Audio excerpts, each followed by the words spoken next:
Em comemoração aos 75 anos da USP de São Carlos, está sendo realizada pelo campus de São Carlos uma grande exposição.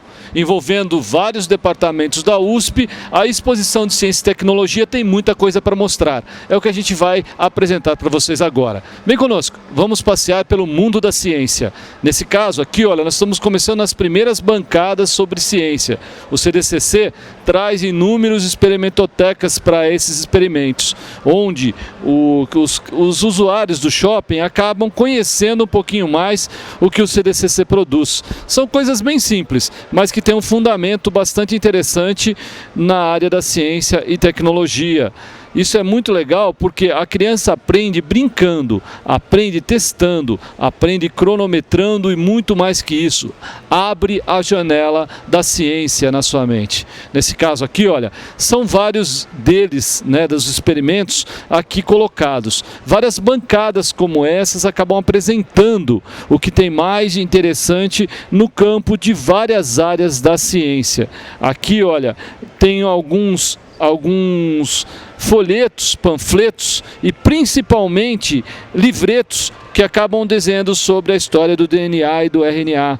Coloca assim, olha, todas essas coisinhas coloridas são inúmeras, de cores diferentes, amarelas, vermelhas, verdes, azuis, e os monitores acabam mostrando para as crianças que aqui visitam o que é um DNA e o que é um RNA. Tudo no meio dessa brincadeira tem ciência. Nesse caso desse panfleto aqui, desse folheto, ó, ele é totalmente ilustrativo, multiplicando o DNA, de que forma que se multiplica o DNA.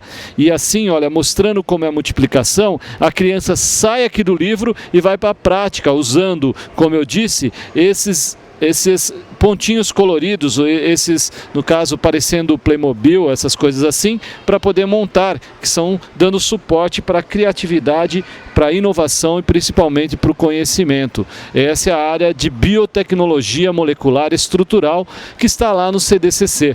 Agora, olha quanta coisa colorida tem aqui, olha, lentes, formas diferentes para poder explicar todo esse aparato de informação é que acaba trazendo para a exposição de ciência aqui do shopping, promovida em homenagem aos 75 anos da USP, várias coisas interessantes. Olha lá, ó, naquele caso os monitores estão usando vários formatos, esferas, triângulos e outras coisas mais. Nós vamos chegar lá perto para tentar entender o que eles estão explicando e o porquê de trazer coisas tão coloridas para explicar o mundo da ciência. A gente vai chegando lá perto devagarzinho e a gente vai conseguir falar com esse pessoal e eles vão nos explicar um pouquinho do que vem a ser esses cubos coloridos, translúcidos, de formato diferente. Nesse caso, esses cubos, esses inúmeros objetos aqui, é utilizado para quê? Quais os conceitos que são, no caso, ensinados com esses objetos?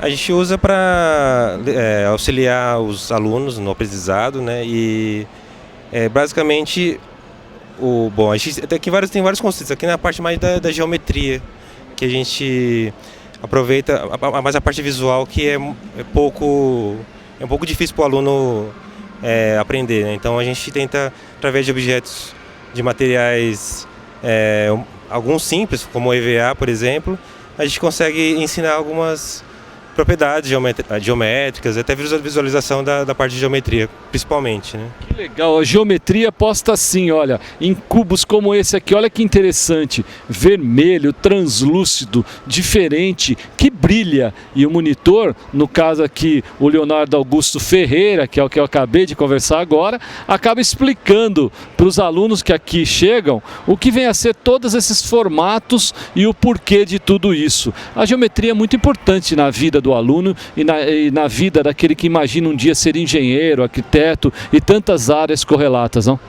Com certeza, a geometria ela está na vida cotidiana e as pessoas às vezes não percebem a importância dela, né? Então, através desses objetos, a gente tenta passar um pouquinho dessa importância para os alunos. Importância essa que eleva a criatividade, faz o mundo da ciência uma coisa divertida. A exemplo desse jogo aqui, ó. Olha só. O jogo da trilha geométrica. uma brincadeira super interessante que brincando o aluno aprende, se divertindo o aluno fixa a informação. Ou mesmo uma torre como essa aqui, olha, uma torre totalmente colorida que tem uma instrução de uso, baseada-se numa lenda que começa assim: após a criação do mundo em um mosteiro escondido lá na Índia, o grande criador colocou uma placa de bronze e nela fixou 3 bastões de diamante. Imagina que legal, no meio de tanta história, tanta informação, se aprende, se diverte, se coloca a ciência dessa forma assim, de uma forma colorida e bastante interessante. Aqui nós estamos chegando perto dos Badia, dos famosos ganhadores de estilos diferentes na área da mecânica, onde a Escola de Engenharia de São Carlos conseguiu colocar novos modelos, criar novos formatos e principalmente dar vida para essas máquinas que são feitas aqui dentro, pelos alunos da Escola de Engenharia de São Carlos. Aqui, olha, você começa a verificar que através de tanta coisa, de tanta informação acumulada, desde o pneu, da caixa de transmissão, do motor, foi tudo feito por alunos da Universidade de São Paulo. Nesse caso aqui, ó, nós estamos chegando perto de um pessoal que está já sendo monitorado, né, ou melhor, recebendo informações do monitor da USP. Nós vamos conversar aqui com o Rafael Pereira. Rafael, fala para a gente o seguinte: o que você estava explicando para o pessoal que estava visitando? Ou melhor, o que é essas 2 máquinas que aqui estão? Eu sou membro da equipe de Fórmula, esse aí Brasil, e esse aqui é o carro do Bajo. Acho que não tem nenhum pessoal deles aqui agora. Estava explicando para ele como que a gente faz o projeto, o apoio da universidade e como que a universidade proporciona a gente a construir esses carros, né, a projetar e trabalhar neles na prática, né. Interessante, então você projeta e prática. Então esse carro aqui, ó, ele é 100% vocês que criaram toda essa, desde a estrutura do pneu, eixo, direção, caixa de transmissão, tudo isso foi projetado por vocês? Tudo a gente que faz o estudo, projeta, né, e procura no mercado se tem alguma peça disponível para comprar, ao invés de manufaturar e fazer, que fica mais em conta. Suspensão e direção, transmissão, tudo feito por alunos, né. Vocês acabaram ganhando um prêmio, né, com uma máquina dessa que na verdade parece uma Fórmula 1, né? Parece bem uma Fórmula 1, mas é uma potência bem abaixo e é um sonho nosso de praticar e fazer o que gosta dentro da faculdade, né? E você consegue entrar nesse carro e sair por aí acelerando e correndo. Fala da potência, fala um pouquinho da área técnica dele. Não, por aí a gente não pode sair, né, porque não é correto. A gente só faz os testes em área aberta com segurança.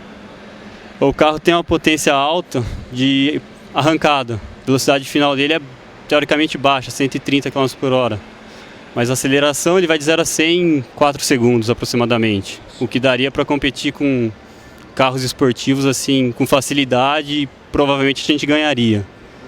Então o carro é potência muito alta, então a gente tem que trabalhar bastante nele até por causa de segurança, né? Algum incidente de roda quebrar, suspensão, não pode acontecer. Que interessante você ver.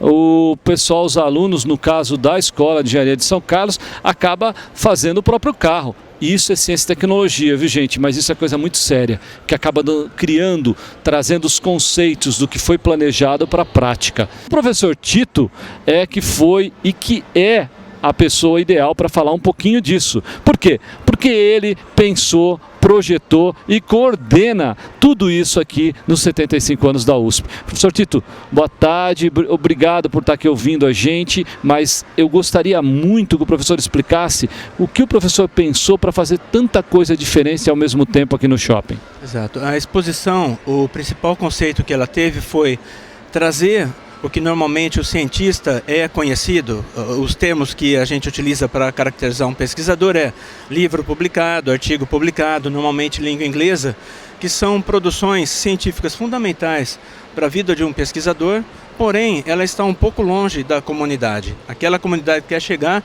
e normalmente você vê que a biblioteca é a menos visitada, mas ela tem que estar presente, tem livros, capítulos de livros e tudo mais, que representa o melhor conteúdo impresso do que é desenvolvido na pesquisa básica, teórica e experimental, seja ela de física, química, matemática, computação, engenharia e arquitetura. dentro do nosso campus.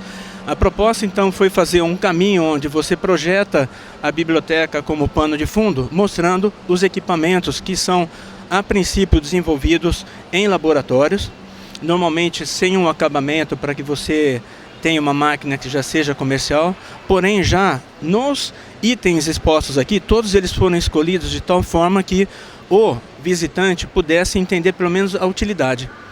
Então, uma vez que o equipamento é útil, você consegue transmitir um pouco mais a ciência, a inovação, a tecnologia para os usuários.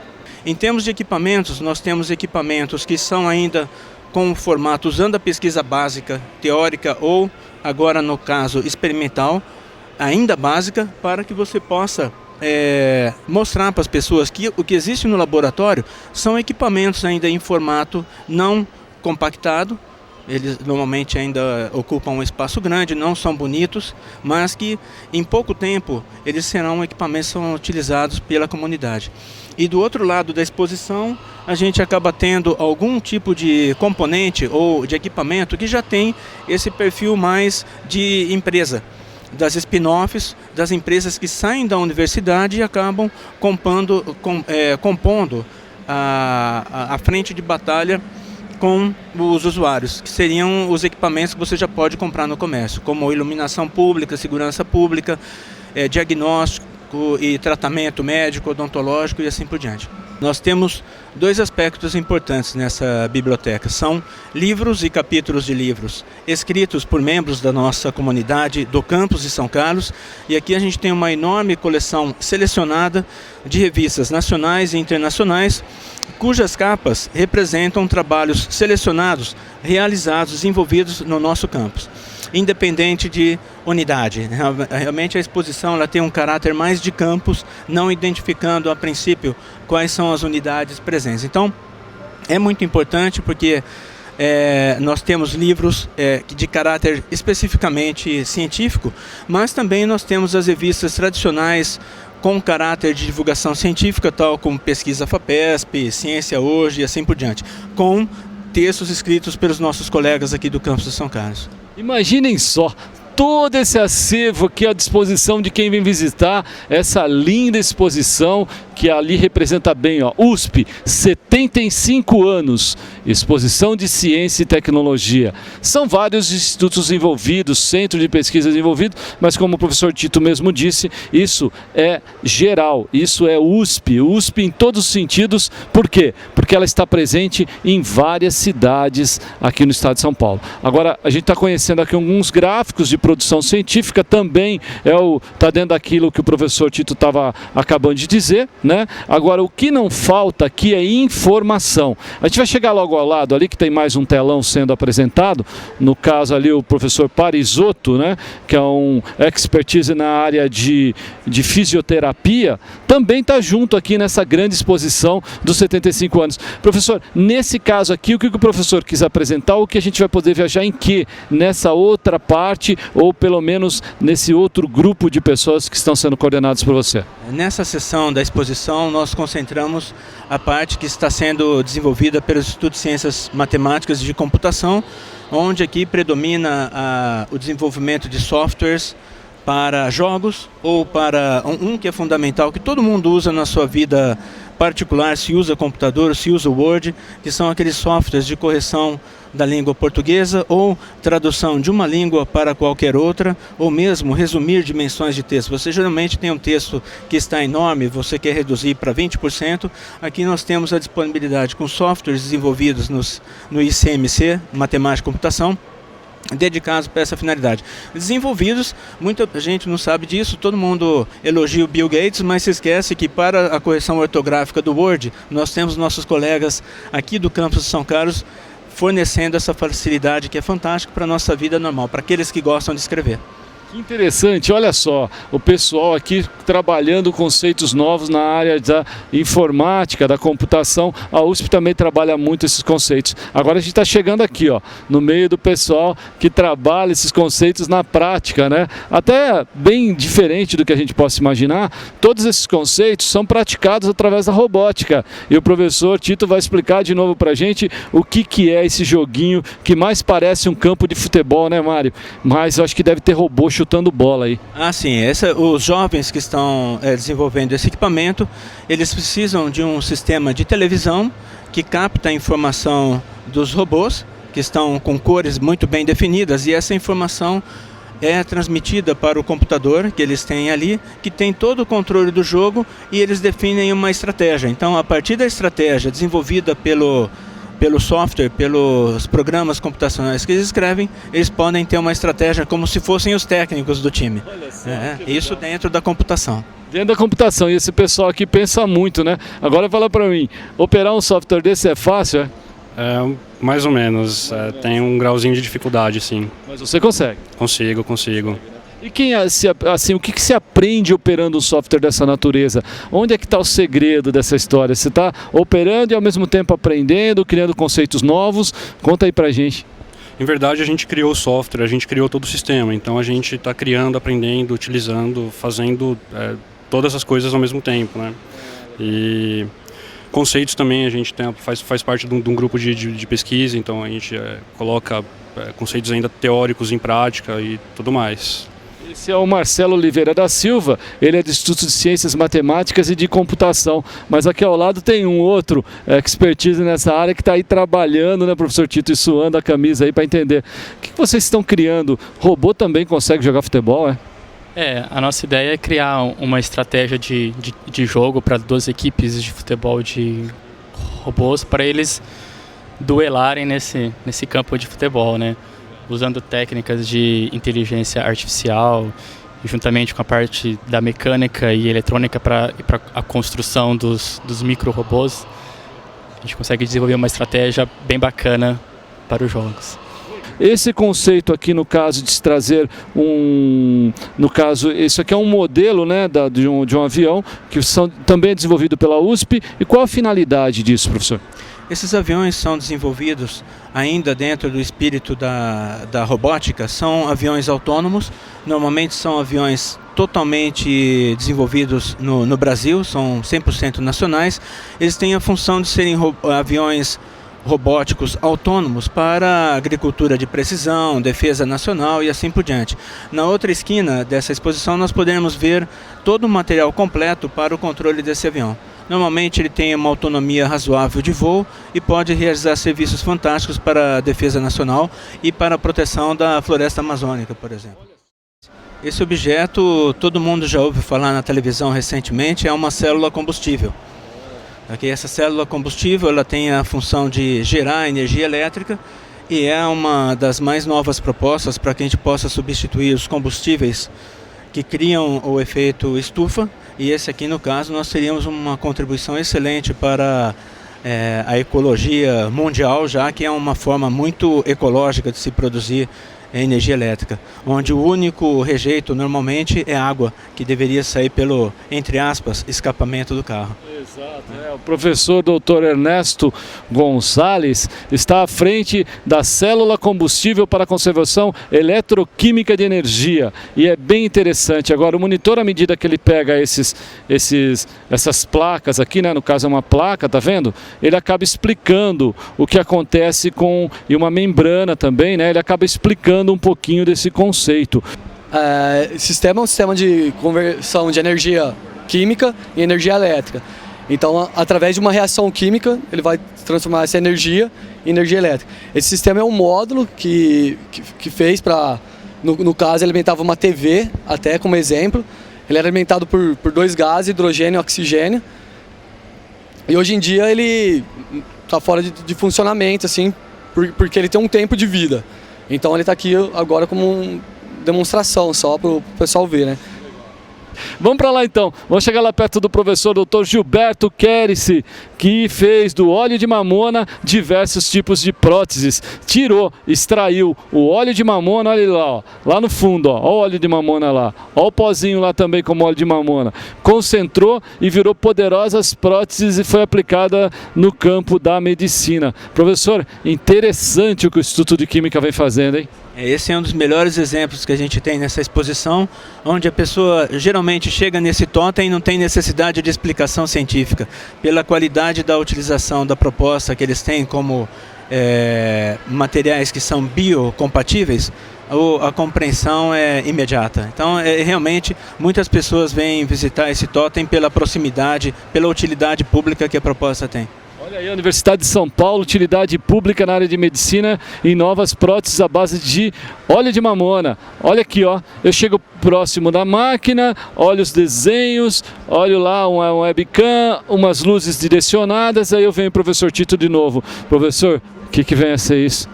Esse é um sistema de detecção de imagens onde a princípio nesse momento não está ativado, mas eu coloco minha mão aqui, a câmera detecta o formato que eu coloquei em minha mão e pela rede, pela internet, eu posso movimentar aquela mão que está do outro lado, naquele outro computador. Então a função é que você tenha uma mão mecânica ativada à distância, de tal modo... Exato. Você pode, então, a princípio, uma mão mecânica ou uma mão robótica, ela pode ser utilizada, por exemplo, para uma precisão cirúrgica de precisão à distância.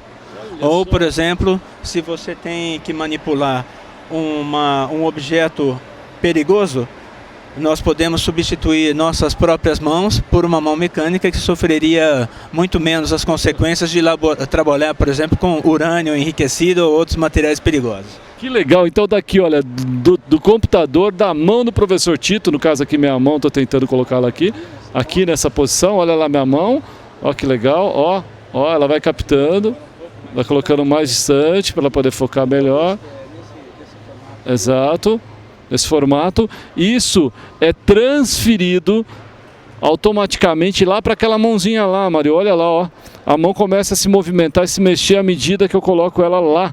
Olha que interessante isso, como o professor Tito falou, é uma inovação, uma mão mecânica, né, professor? Que deve ter uma função muito interessante, mas ainda a ciência tem muita coisa para contar. Tem muita coisa para contar e esse também é um exemplo clássico do que é desenvolvido nos laboratórios, mas que ainda não tem o formato esperado para que as pessoas possam usar proximamente. Mas se você olhar os filmes que eles têm, já existem robôs que têm a condição de utilizar essa mesma mão para tomar um copo d'água, por exemplo, que é uma operação de enorme grau de dificuldade.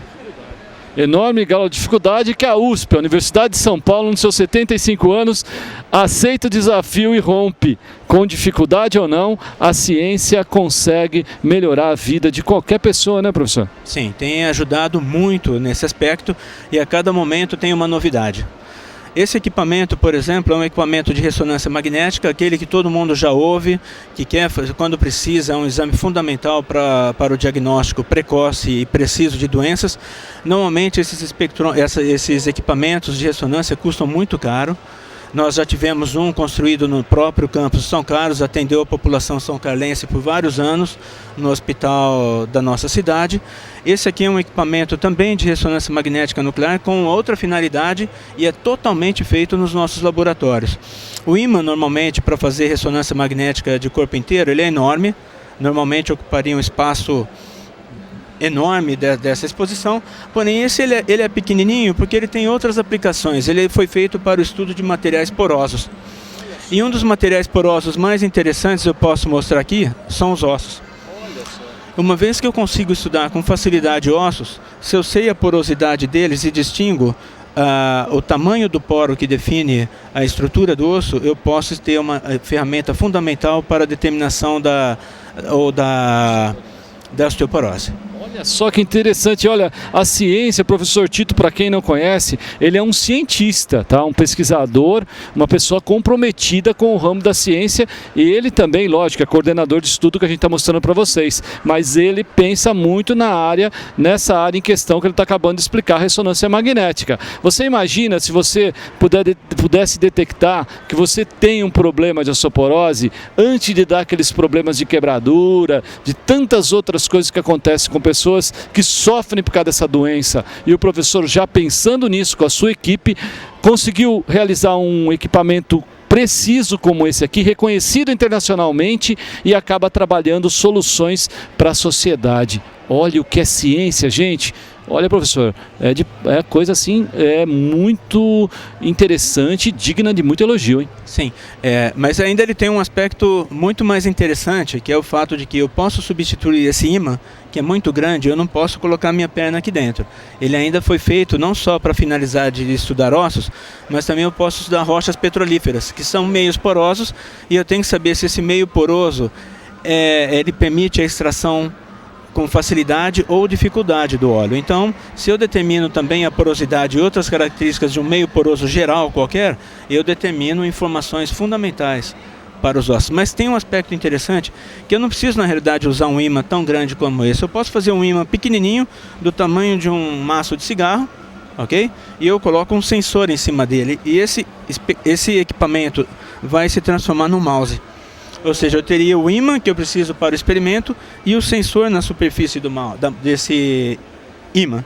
Então, ao invés de usar esse equipamento pesado, eu posso usar agora esse mouse, que é o ressonância, é um mouse de ressonância, que eu posso fazer o exame agora de forma localizada para determinar a porosidade do osso. Ou o mesmo equipamento eu posso usar para determinar se uma obra, uma pintura, ela é falsificada ou não. Ou eu posso colocar na superfície de um pneu e determinar se esse pneu ainda tem boas qualidades ou não. Então esse mouse NMR, ou mouse de ressonância magnética nuclear, realmente tem uma aplicabilidade boa e barata. Espera aí, gente, espera aí que o futuro, olha, a gente vai ter muita solução para os problemas que a gente ainda não tem solução nos dias de hoje, mas através de ciência e tecnologia, através de pesquisadores como o professor Tito, que está coordenando a exposição dos 75 anos e todas, não só a exposição, mas todas as ações referentes aos 75 anos. Esse lado da exposição, eu diria que é um dos aspectos mais importantes do que o campus da USP de São Carlos representa. É um campus que focaliza sua atenção em ciência e tecnologia. Normalmente ela não atingia a área de biologia, mas pela especialidade das metodologias que o campus dispõe para entender melhor o nanomundo, o mundo pequenininho, que nós incluímos as proteínas e as células, a instituição, nesse aspecto, acaba dando contribuições fantásticas para a determinação da estrutura das proteínas que se fazem parte das células e do corpo humano. Qual é o aspecto mais fundamental dessa pesquisa? É o seguinte: uma vez que você consegue determinar a estrutura de uma proteína, você consegue determinar qual é o mecanismo de funcionamento da proteína.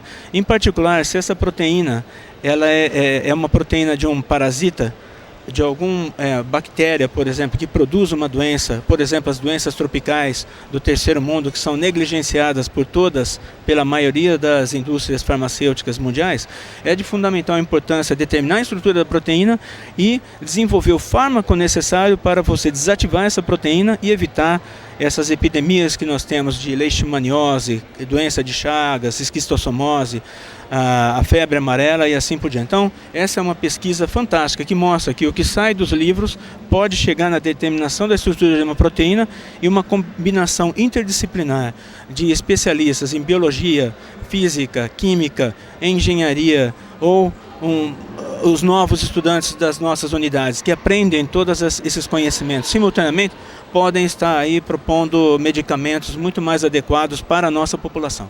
Esse setor da exposição é fundamental, porque dentro de uma escola que tem como intenção, como função básica, desenvolver o conhecimento básico, e esse conhecimento básico transformando-se em inovação, em produtos que são úteis para a sociedade, nós separamos esse setor exatamente para atrair a população, porque é o ponto mais forte e por isso que ele está ao lado do corredor principal do shopping também. Mas isso não significa que eles sejam os mais importantes, eles fazem parte daquele aspecto que é o atrativo à população que passa por aqui, que são os leigos em termos de ciência e tecnologia. Esses, por exemplo, são equipamentos que utilizam LEDs de alta potência para iluminação e segurança pública, podendo substituir aquelas lâmpadas que são muito potentes normalmente, no estilo antigo, do formato incandescente, por lâmpadas que têm um poder de luminosidade muito maior, com um aquecimento menor e um consumo de energia elétrica menor. A Opto é o carro-chefe dessa exposição no aspecto das spin-offs.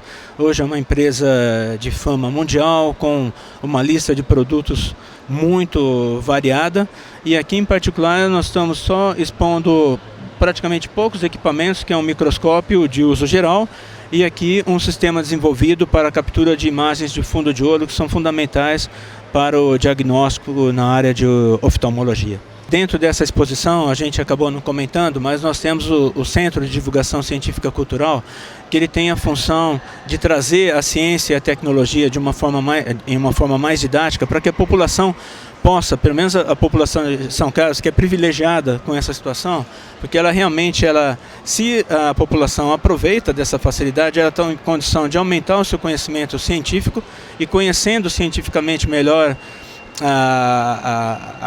a física, a química, a biologia, ela pode entender melhor também a tecnologia. Então, o conhecimento de qualquer equipamento aqui, ele pode ter uma parte muito complexa da ciência, mas se você tem uma estruturação básica, já auxilia em muito a diminuir essa, entre aspas, ignorância científica, que pode fazer com que a pessoa se afaste de usar um equipamento que pode facilitar a vida dela, porque simplesmente ela não entende o que está acontecendo. USP, 75 anos, uma linda história para contar para você.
Música